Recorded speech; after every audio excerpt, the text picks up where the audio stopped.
लोकानां यद विद्या दर्पणायते।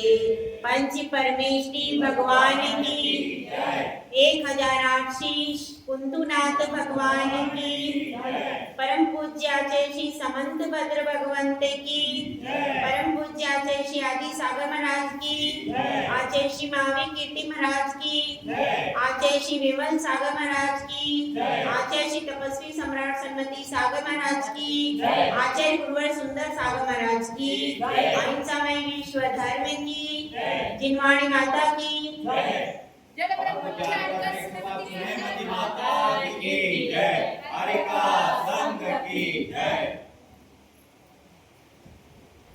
नदी का कार्य बहना है, सूर्य का कार्य ऊष्मा को फेंकना है, और पृथ्वी का कार्य है कि उसके ऊपर जो भी आए उसे वह स्थान देती है, आश्रय देती है।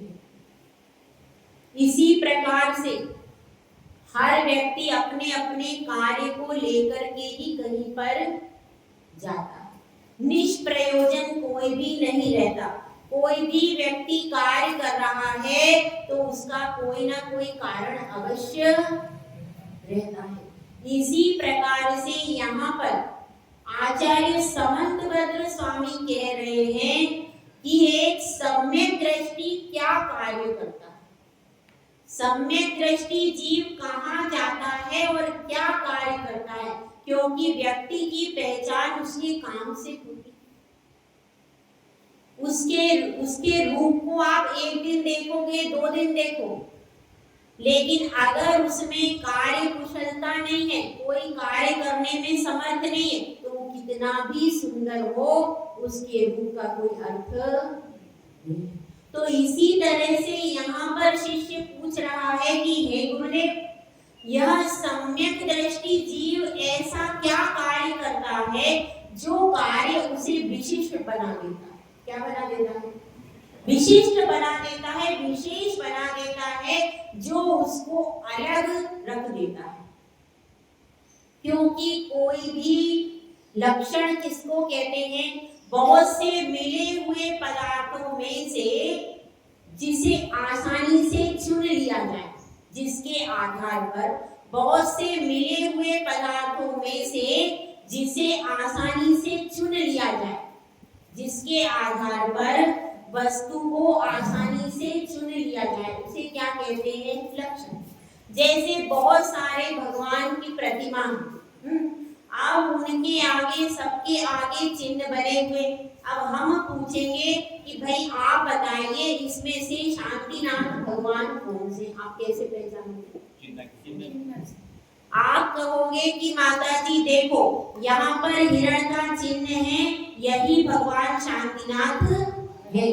बहुत सारे भगवान थे, लेकिन उनमें आपने कैसे पहचाना? हिरण के चिन्ह के द्वारा।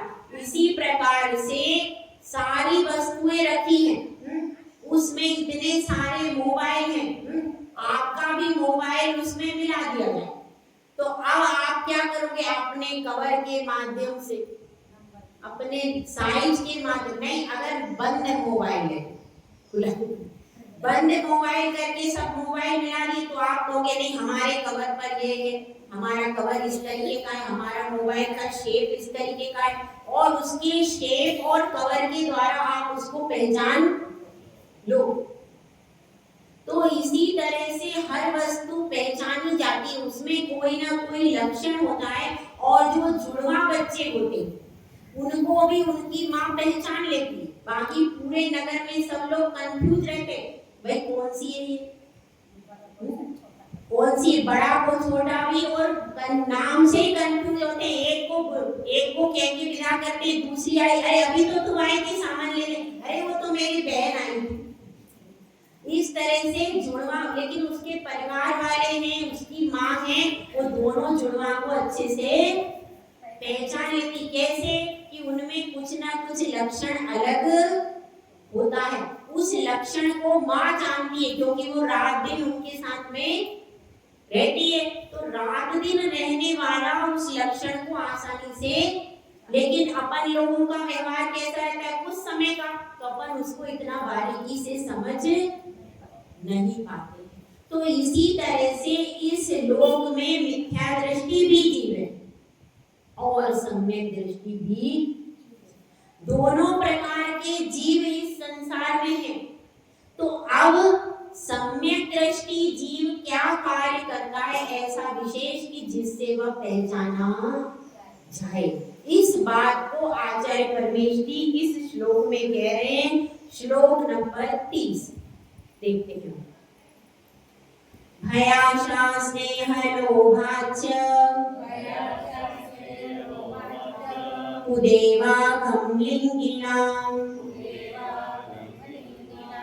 प्रणामं विनयं च तेव विनयं चैव प्रणामं विनयं चैव न कुर्युः शुद्ध दृष्टयः। वह जो शुद्ध दृष्टि वाला है, सम्यक दृष्टि को यहाँ पर नाम क्या दिया है, शुद्ध दृष्टि है उसकी। क्यों शुद्ध है कि उसकी दृष्टि में अब मिथ्यात्व रूपी अज्ञान नहीं है। अब उसको बिल्कुल निश्चित हो गया है कि मैं तो वीतरागी भगवान ही मेरे भगवान है, निर्गंत गुरु भी मेरे गुरु हैं, और क्या है, और जो जिनेंद्र भगवान द्वारा कही गई जिनवाणी है वही मेरे लिए शास्त्र है, ऐसा वह निश्चित कर लेता है। और इसके अलावा कोई भी सच्चा देव, सच्चा शास्त्र, सच्चा गुरु नहीं, ऐसा वह निश्चित कर लेता है। तो उसकी दृष्टि एकदम सही वस्तु पर टिक गई। तो अब उसकी दृष्टि कैसी हो गई, शुद्ध दृष्टि यहाँ पर कहा। तो अब यहाँ पर बताया है उसमें क्या चीजें होती हैं कि वो भय के वशीभूत होकर, भय के वशीभूत होकर कभी भी कुदेवों को नमस्कार नहीं करता। संसार में भय से बहुत ज्यादा लोगों को डरा दिया जाता है। अगर तुम ऐसा नहीं करोगे तो तुम्हें देवी का प्रकोप लग जाएगा, तुम्हें ऐसा हो जाएगा, तुम्हारे परिवार में ऐसा हो जाएगा, ऐसे उनको डरा देते। तो वे लोग क्या हो जाते हैं, जिनका श्रद्धान कमजोर है, जिनका श्रद्धान कमजोर है, उनका श्रद्धान कैसा हो जाता है, डगमगा जाता है, वो अपने श्रद्धान को तोड़ देते। लेकिन जो मजबूत लोग हैं वे कभी भी अपने श्रद्धान को तोड़ते नहीं। तो 7 प्रकार का भय होता है। हाँ बताइए, किसी को याद है भाई 7 प्रकार का भय कौन कौन सा होता है? बताओ, आप बताओ कि और कोई बताएगा? बताओ बताओ। ये लोग गए, परलोक गए, अकस्मात गए, वेदना गए, अबुद्धि गए, आरक्षा और मरण गए, मरण गए। ठीक है, तो अब यह बात यहाँ पर चल रही, ईलोक भय, सम्यक दृष्टि जीव को 7 प्रकार के भय नहीं होते। ईलोक भय मतलब इस लोक में मेरी क्या हो जाएगी, इस लोक में मुझे कोई भय नहीं है। क्यों भय नहीं है? क्योंकि इस लोक में मेरे पास सच्चे देवशास गुरु हैं, तो मुझे भय कैसा है? भय तो उसको हो जो, जिसको कोई लगे कि मेरे साथ कोई नहीं, मेरे तो हर विपत्ति में मेरे कुंतुनाथ भगवान हैं, है कि नहीं? कुसुम्बा में कोई भी विपत्ति है तो आप इनके पास जाओगे अपने मन को शांत करने के लिए, कुंतुनाथ भगवान। तो यहाँ पर मेरे साथ भगवान हैं और गुरु हैं, जिनवाणी माता है। तो भय, भय कैसा, इस लोक का। और इस लोक का भय क्या हो, अगर कोई चोरी करता हो, अगर कोई पाप करता हो तो उसको लगता है कि पुलिस ना आ जाए, कहीं मेरा कुछ ना हो जाए, मैं 2 नंबर का काम कर रहा हूँ। तो अपना ऐसा और सम्यक दृष्टि जीव रहता है, वह अपनी आजीविका के साधन भी कैसे करता है, शुद्ध धन रहता है, उसका 2 नंबर का धन नहीं रहता, तो उसको इस लोक में कोई भय नहीं रहता। परलोक का भय क्यों नहीं रहता? क्योंकि सम्यक दृष्टि जीव जानता है कि सम्यक दर्शन प्राप्त करने के बाद क्या होता है, अगर उसने सम्यक दर्शन के पूर्व किसी भी आयु का बंध नहीं किया है तो कहाँ जाएगा? देवायु। देवायु ही बंधेगी और कोई भी दूसरी नहीं बंधने वाली। अगर उसने क्या, चतुर्थ काल की अपेक्षा से नहीं बोल रहे, वहां तो मोक्ष भी जा सकते हैं, पंचम काल की अपेक्षा से अपन सोचे तो पंचम काल में भी यदि केवल सम्यक दर्शन प्राप्त किया है तो भी वह दुर्गति में नहीं जाता, ऐसा अभी आगे ही बताएंगे। तो उसको परलोक का भय क्यों होगा? क्योंकि मैंने सम्यक दर्शन रूपी रत्न मेरे हाथ में है, इसलिए मैं दुर्गति में कभी भी जाऊंगा। ये उसको पक्का श्रद्धान होता है कि आचार्य परमेश की कह रहे, जिनवाणी कह रही, तुम्हें कभी भी दुर्गति में, तो मुझे परलोक का भय क्या है? जिसको लगे कि मैं दुर्गति में चला जाऊंगा, मेरा क्या होगा, तो वो डरे परलोक से। तो जब मैं दुर्गति में जाऊंगा ही नहीं तो फिर मुझे डरने की जरूरत क्या है? और कदाचित किसी को नरकायु का बंध हो गया, जैसे अब आप सैनिक था, नरकायु का बंध हुआ, तो अब उसको डरने, उसको क्या डरने लगता होगा? उसको इसलिए नहीं लगता कि मेरा रत्न तो मेरे पास है, यह शरीर तो मेरा है ही नहीं, और ये किसी भी गति में जाएगा, किसी का भी रूप धरेगा, तो भी शरीर तो मेरा देवगति में भी मेरा नहीं था, नरक गति में भी मेरा नहीं होगा, कहीं भी मेरा होने वाला, तो मैं तो आत्मा हूँ और मेरा सम्यक रूपी रत्न तो अंदर सुरक्षित है। तो फिर परलोक का भय कैसा? तो इलोक का भय नहीं होता, परलोक का भय नहीं होता, और तीसरा कौन सा होता है? वेदना का भय। अगर शरीर में किसी प्रकार की कोई वेदना उत्पन्न हो जाए और डॉक्टर भी इलाज कर ले, उसके बाद भी उस वेदना का निराकरण होना संभव नहीं, तो क्या सोचते हैं कि भाई मेरे शरीर में वेदना है, मुझे तकलीफ हो रही है, मुझे तकलीफ हो रही, बार बार उसी वेदना का चिंतन होता है। लेकिन जो सम्यक दृष्टि जीव होता है वह बार बार उस वेदना का चिंतन नहीं करता, वह सोचता है भाई ये तो उद्गल शरीर है और इसका तो स्वभाव है, इसमें तो रोग एक के बाद एक लगे रहेंगे, तो फिर मैं इस शरीर की वेदना में अपना उपयोग क्यों लगाऊं? तो वह शरीर को एक प्रकार से भुलाने की कोशिश करता है।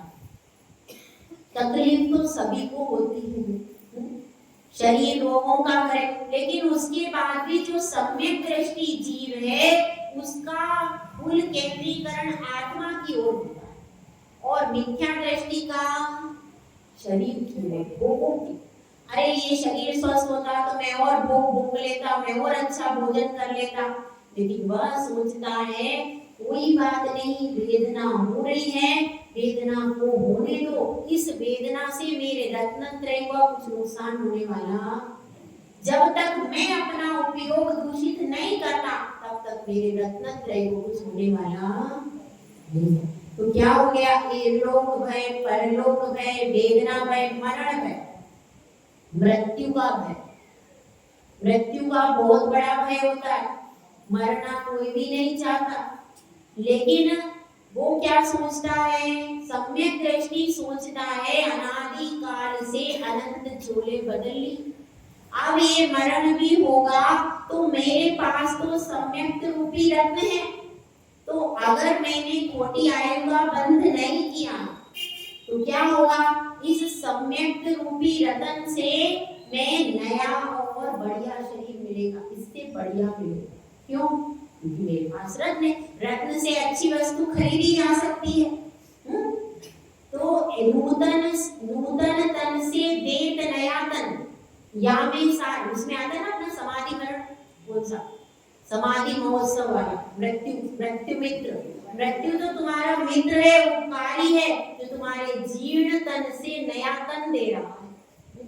बताओ, हटी खराब वस्तु से कौन नई वस्तु देता है? लेकिन तुम्हारा शरीर पूरा खराब हो गया है, गल गया है, सड़ गया है, तो भी तुम्हारे पास सम्यक रूपी रत्न है। तो उस रत्न के द्वारा तुम्हारे को बहुत सुंदर और स्वस्थ शरीर प्राप्त हो रहा है। तो जब जैसे अपन जीर्ण वस्त्र को उतार देते हैं और नया वस्त्र धारण करने पर खुश होते हैं कि रोते हैं? खुश होते। तो इसी तरह से वो मृत्यु महोत्सव भारी आता है कि नहीं? यह तो मृत्यु महोत्सव है। क्यों? क्योंकि भाई जीर्ण तन से देत नया तन, यासम साहू को है। इसके समान साहूकार कौन मिलेगा भाई? इतना बढ़िया साहूकार है कि मेरा तो शरीर पूरा जीर्ण हो रहा है और इस जीर्ण तन को बदल करके नया शरीर मुझे दे रहा है। इस शरीर से अब धर्म ज्ञान करने की शक्ति, तो वह नया मुझे दे रहा है। तो ये तो बहुत अच्छा सौदा है। और अपन तो सौदागर ही, क्योंकि वैश्य समाज ही अब धर्म को पालन कर रही है। तो वैश्य समाज में सौदे की प्रवृत्ति होती, इसीलिए इसमें यह लाइन आए क्या? जीर्ण तन से देत नया तन, यासम साहू को है।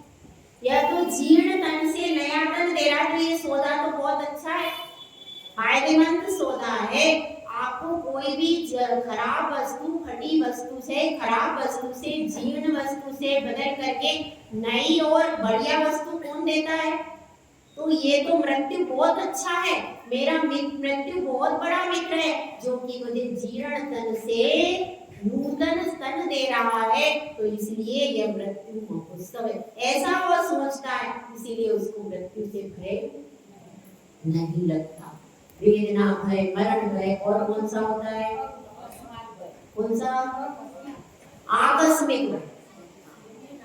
आकस्मिक भय कैसा होता है? अरे मैं जाऊंगा तो मेरा दुर्घटना हो गई, तो मैं वहां जाऊंगा तो पहाड़ से गिर गया, तो अपने बारे में वो सोचता रहता, ऐसा हो गया तो मुझे लॉस हो गया, तो ऐसी नाना प्रकार की विकल्प उसको होती नहीं। क्यों? क्योंकि उसको पता है कि मेरे पास एक ऐसी चीज है कि यदि मेरा कुछ भी कहीं भी हो गया तो भी मेरा क्या होगा? मेरा मरण नहीं हुआ। उसको अपने आप, अपने ऊपर क्या होता है? विश्वास होता, विश्वास होता है। और वह सम्यक रूपी रत्न को मैंने जीवन भर संभाला है, इसलिए मेरा क्या होगा? यह रत्न कभी भी मुझसे बिछुड़ने वाला नहीं। बाहर का रत्न हो तो बिछुड़ जाएगा, लेकिन ये रत्न मेरे साथ है। भले मैं नरक में चला जाऊं, भले मेरा कुछ भी हो जाए, लेकिन ये रत्न मेरे साथ ही भव तक जाएगा। अब ये रत्न, क्योंकि एक बार सम्यक दर्शन प्राप्त कर लेता है तो फिर उसके बाद सम्यक दर्शन उसको छोड़ देता है? नहीं। एक बार सम्यक दर्शन प्राप्त कर लिया, स्वाद चख लिया उसका, उसके बाद यदि कदाचित वह मिथ्यात्व में भी आ गया तो भी उसका अर्थ बुद्धगल परावर्तन काल ही है। संसार वारिधिरयम् आकस्मिक भय। कितने भय हुए पृथ्वी? ठीक है, अब कितने बचे बताइए? 2 बचे। कौन कौन से? आकस्मिक हो गया, आरक्षा भय और आगोक्ति भय। आरक्षा भय किसको कहते हैं? मेरी कौन रक्षा करेगा? मेरे धन की कौन रक्षा करेगा? मेरे परिवार की कौन रक्षा करेगा? मेरे पुत्र की कौन रक्षा करेगा? इस तरह से अपने परिवार की, अपने शरीर की रक्षा के लिए प्रतिदिन उसको लगा रहता है। मैं बैंक में और अच्छे लॉकर में धन रख दूं, अच्छी जगह अपना धन डिपॉजिट करके रख दूं, मेरा धन सुरक्षित रहे। मेरा बेटी बाहर गई है, पता नहीं, उसकी चिंता में रहता है, उसकी रक्षा कौन करेगा? पत्नी की रक्षा कौन करेगा?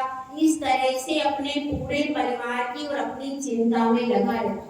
लेकिन जो सम्यक दृष्टि है वो सोचता है मैं इनकी रक्षा करने वाला हूँ, मैं कितना ही धन की रक्षा करूं तो भी अंत समय में तो वो साथ में जाएगा ही परिवार की भी मैं रक्षा करने का मैं पुरुषार्थ कर रहा हूँ, सब प्रकार से संस्कार दे रहा हूँ, तो भी ये सब स्वतंत्र जीव द्रव्य है, सब अपनी अपनी रक्षा करेंगे। मेरे रक्षा करने से मैं तो मात्र निमित्त हूँ, कोशिश कर रहा हूँ अपनी, लेकिन मेरी रक्षा करने से इनकी रक्षा होगी क्या?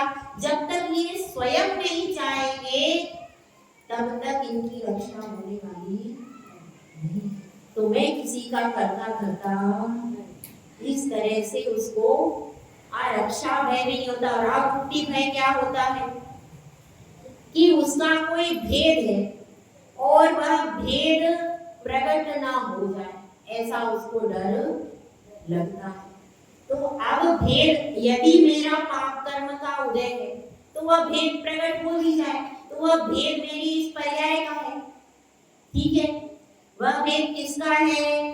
मेरी इस पर्याय का। यदि मेरा पाप कर्म का तीव्र उदय होगा तो लाख मैं उपाय करूं बचाने के, छुपाने के, तो भी मेरा भेद प्रकट होगा। और यदि पुण्य कर्म का तीव्र उदय होगा तो अच्छे, मतलब बड़े से बड़ा उसमें भेद है, बड़े से बड़ी कमी है, तो कमी भी ढक जाएगी। तो फिर क्या करना चाहिए? तो फिर पुण्य प्रकृति को बढ़ाने का पुरुषार्थ करूं, भगवान की भक्ति करूं, सच्चे देव शास्त्रों के चरणों में रहूंगा, तो क्या होगा? मेरा पुण्य बढ़ जाएगा और वह बात घट जाएगी। ये ज्यादा अच्छा है। तो इस तरह से वो भक्ति में तन्मय रहता है तो उसको किसी प्रकार की चिंता भी नहीं रहती। तो इस प्रकार से सम्यक दृष्टि इन 7 भयों से रहित होता है। तो भय की बात हो गई। और आशा, आशा किसकी होती है?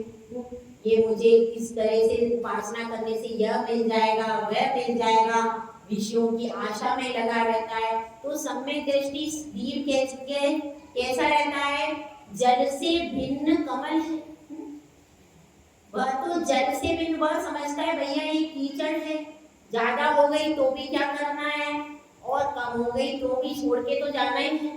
तो इसलिए उसका धन आदि का, पुत्र का, वैभव में भी उसकी आशा नहीं रहती। भयाशा स्नेह, स्नेह कैसा रहता है कि कोई यदि कहता है कि इनको प्रसन्न करो, इनके प्रति राग करो, तो वह उनसे राग नहीं करता। राग किससे करता है? वितरागी प्रभु से ही राग करता है। और किसी के स्नेह के वशीभूत होकर के, जैसे कि कोई मित्र उसका प्रिय है, उस प्रिय मित्र की मित्रता में, प्रेम में वशीभूत होकर, भाई मैं भी जाता हूँ, मैं भी आता हूँ ना तेरे मंदिर, तू भी चल, चल मेरे साथ। तो अब वो अगर आपके मंदिर में आकर के नमस्कार कर रहा है तो क्या होता है? अपन जाते तो फिर उसको कहना पड़ता है। तो इस तरह से यदि आपकी मित्र मंडली भी अन्य प्रकार की है तो क्या होता है? उस मित्र के प्रेम में वशीभूत होकर के अपने धर्म से च्युत हो जाते हैं। तो लेकिन सम्यक दृष्टि जीव दृढ़ है, वह फिर भी कहीं जाकर के क्या नहीं करता? प्रणामम विनयम चैव न कुर्यु शुद्ध दृष्टिया। प्रणाम नहीं करता है, विनय आदि नहीं करता, वो दृढ़ रहता है अपने से। तो यहाँ पर बात होगी भयाशा, स्नेह और लोभाच। लोभ के द्वारा, लोभ के द्वारा कैसे होता है कि कोई कह देगा कि यह आप वहां जाकर के पूजा अर्चना कर लो तो तुम्हारी दुकान जो नहीं चल रही है ना, वो लाखों करोड़ों के हो जाओगे तुम स्वामी।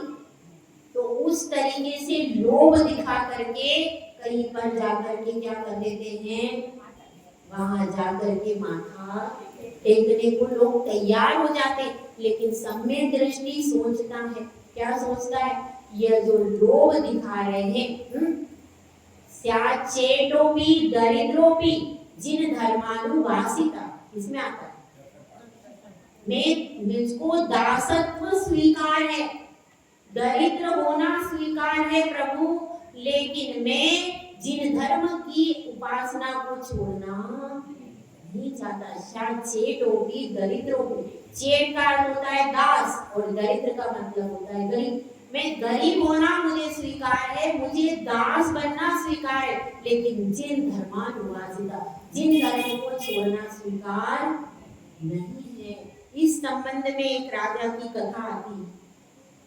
यह कहाँ की कथा है? रामचंद्र जी के समय की कथा है। तो वह राजा क्या, उसने नियम ले लिया था क्या कि मैं किसी को भी नमस्कार नहीं करूंगा, लेकिन वह जिस राजा के पास में जाता था उसको तो नमस्कार करना पड़ता। तो उसने अपनी अंगूठी में मुनि सुब्रतनाथ भगवान की उसमें लगा लिया था, चिन्ह बना लिया था मूर्ति की। तो उसके द्वारा वो नमस्कार, उसकी दृष्टि कहाँ रहती थी? वो भगवान की उसके ऊपर, भगवान की उसके ऊपर, मूर्ति के ऊपर रहती थी, और वह राजा को नमस्कार नहीं करता था। यह बात राजा को पता चली, तो उसने क्या किया? उसको दंड दिया। तो यह बात फिर राम को पता चलती है कि उसने उसे कैद कर लिया। तो राम जाकर के उसको छुड़ा करके लाए। तो ऐसे लोग जो होते हैं वे किसी भी परिस्थिति में प्रणाम और विनय नहीं करते। और ये तो राजा जहाँ पर जिसके अधीन रहो तो उसका तो सम्मान होता है, लेकिन कोई अगर नियम लेता है तो इस तरह से उस नियम को पालना करते हैं कि फिर राम जाकर के उसकी रक्षा करते हैं। तो इससे क्या शिक्षा मिलती है हमको? कि हमको कभी भी किसी भी परिस्थिति में क्या नहीं करना चाहिए? ना भय से, ना आशा से, ना लोभ से कुदेवों को नमस्कार आदि नहीं करना चाहिए। अगर यदि हम नमस्कार नहीं करेंगे तभी हम सम्यक दृष्टि। पहला चिन्ह यही है, उसका कार्य क्या है, कर्तव्य क्या है कि वह अपने लिए चुने, अपने लिए सेलेक्ट कर ले, ये मेरे भगवान है, ये मेरे गुरु है। जैसे उसने पत्नी को सिलेक्शन किया है, माता पिता तो जन्म से जो मिल गए सो अच्छे हैं। सिलेक्शन पत्नी का उसने एक के लिए कर लिया है कि नहीं? जैसे उसने अपने पत्नी का सिलेक्शन कर लिया है, वैसे अपने भगवान का भी सिलेक्शन कर लेना चाहिए। ये तो जब वह वितरागी भगवान का सिलेक्शन कर लेता है, चुनाव कर लेता है, तो फिर वो जो भटकता नहीं वही शुद्ध दृष्टि है। तो इस तरह से इसमें आचार्य परमेश जी बता रहे सम्यक दृष्टि का आवश्यक कर्तव्य यही है कि वह किसी भी प्रलोभन में ना आकर के कहीं भी नमस्कार नहीं करे। अभी अपन एक कार्य का और लेते हैं। देखिए गाथा नंबर 31। दर्शनम ज्ञान चारित्रार्थ साधिमानमुपाश्नुते दर्शनम कर्णधारम तन्मोक्षमार्गे प्रचक्षते। इसमें बताया गया है मोक्ष मार्ग में सम्यक दर्शन की प्रधानता। मोक्ष मार्ग जो है उसमें सम्यक दर्शन कैसा है? प्रमुख, प्रधान। जैसे अपन ने क्या पढ़े थे? प्रधान गुण याद आ गया? प्रधान गुण है कितने हैं भाई? दर्शन, ज्ञान और सम्यक, तीन प्रधान गुण हैं जीव के। क्यों है? क्योंकि पहले देखता है, फिर जानता है, फिर सप्तभंगों के द्वारा उसका श्रद्धान करता है, इसलिए ये तीन प्रधान गुण है। तो इसी तरह से यहाँ पर बताया है प्रधान कौन है। पहले ऐसा होता था 20-25 लोगों का परिवार होता था, उसमें एक मुखिया होता था। वह मुखिया क्या करता था? वह मुखिया सब लोगों को आज्ञा देता था, किसको कहाँ जाना है, किसको क्या कार्य करना है। उसकी मुखिया की आज्ञा और आदेश से पूरे 25 लोग चलते थे, ऐसी व्यवस्था होती थी। तो अब यहाँ पर और उस मुखिया को कहीं भी होता था तो कोई भी व्यक्ति बुलाता था तो कार्ड किसके पास देता था? जो प्रधान है, जो मुखिया है उसी को कार्ड दिया जाता था और फिर वही निर्णय करता था कि कहाँ जाना है, क्या करना। इस तरह की पहली व्यवस्था होती थी। तो इसी तरह से यदि मुखिया नहीं है किसी परिवार में तो फिर उस परिवार का संचालन नहीं हो पाता। अब यहाँ पर बात चल रही है कि यहाँ पर क्या बताया, दर्शनम ज्ञान चारित्रार्थ साधिमान उपासते, मतलब क्या है, उसमें दर्शन और ज्ञान चारित्र। दर्शन में क्या है, दर्शन प्रमुख है, दर्शन मतलब सम्यक दर्शन, ज्ञान और चारित्र में सम्यक दर्शन प्रमुख है। यदि आपके पास ज्ञान है लेकिन सम्यक दर्शन नहीं है तो वह ज्ञान मोक्ष मार्ग में कार्यकारी है क्या? यदि चारित्र है लेकिन वह सम्यक चारित्र, तो वह चारित्र भी मोक्ष मार्ग में कार्यकारी नहीं है। तो प्रमुख क्या है, सबसे पहले होना चाहिए सम्यक श्रद्धा, सबसे पहले सम्यक श्रद्धान होना चाहिए, और सम्यक श्रद्धान होने के बाद में क्या होगा, फिर उसके बाद आपका ज्ञान भी समीचीन हो जाएगा और चारित्र भी समीचीन हो जाएगा। तो यहाँ पर यही बता रहे हैं, इस पूरे मोक्ष मार्ग का खेवटिया कौन है, कर्णधार। कर्णधार शब्द है ना, दर्शनम कर्णधारम तन मोक्ष मार्गे प्रदर्शते। कर्णधार कहो, प्रधान कहो, जो कि ले जाने वाला, खेवटिया। जैसे कि नाव में अपन बैठते हैं, यदि नाव खेने वाला अच्छा नहीं हो तो अपन क्या उस पार पहुंच पाएंगे? कभी भी नहीं पहुंच सकते। खेवटिया अच्छा होना चाहिए, उसको नाव खेना अच्छे से आना चाहिए, तब जाकर के वह उस पार पहुंचा। इसी तरह से अपन सब भव समुद्र में पड़े हुए और हमें इस भव संसार रूपी समुद्र से उस पार जाना है, तो हमें इस कर्णधार कैसा चाहिए, जो सम्यक दर्शन है वही हमारा खेवटिया है, वही हमें कहाँ ले जा सकता है, भव से पार लगा सकता है। और किसी में सामर्थ्य, जैसे नींव की बात की जाती है, कई मंजिलों का अगर मकान बनाया जाए और उसमें नींव मजबूत, तो क्या वह मकान रह सकता है? जैसे जड़ के बिना वृक्ष नहीं रह सकता, जैसे नींव के बिना मकान नहीं रह सकता, उसी तरह से सम्यक दर्शन के बिना ज्ञान और चारित्र और मोक्ष मार्ग होने वाला। इसलिए सम्यक दर्शन का बहुत ज्यादा महत्व है। उसके महत्व को ही प्रतिपादित करने के लिए आचार्य जी ने यह श्लोक दिया है कि हमारा पूरा ध्यान किसके ऊपर रहे, सम्यक दर्शन।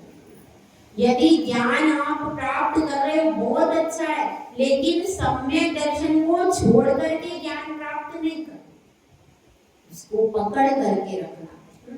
जिस तरह से कोई सौभाग्यवती स्त्री होती, सौभाग्यवती स्त्री यदि अपने पति परायण रहती है तो वह योग्य संतान को उत्पन्न कर पाती। यदि वह पति परायण न रहे तो क्या योग्य संतान उत्पन्न कर पाएगी?